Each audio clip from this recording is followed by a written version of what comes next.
Nakilahok ang Polytechnic University of the Philippines sa isinagawang Metro Manila-wide earthquake drill bilang paghahanda sa The Big One o ang 7.2 magnitude earthquake na maaaring tumama sa bansa anumang oras. Ganap na alas 10:30 ng umaga ay nagsimula ng umalingaw-ngaw ang sirena, hudyat na may nangyaring lindol. Matapos ang tunog ng sirena ay agad nang nagtungo ang mga estudyante, faculty at mga empleyado sa PUP Oval na designated evacuation area para sa mga nasa main campus. Sa College of Communication, Institute of Technology, College of Engineering and Architecture ay nagsilbing evacuation area ang car park.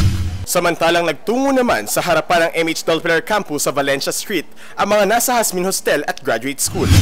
Kaya natin ginagawa ito, gusto nating unang-una ang preparedness ng ating mga estudyante na maging safe sila because we gather some information based on the MMDA that the PUP ay nasa peligrosong lugar because it is a liquefaction area.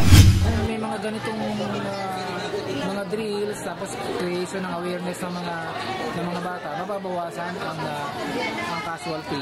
Therefore, pwede mong sabihin na papunta tayo doon sa pagiging handa. Inaasahan naman na patuloy na magkakaroon ng public consciousness campaign ang pamantasan para sa paghahanda sa ganitong uri ng kalamidad. Para sa The Observer Flash Online, Dominic Bolo.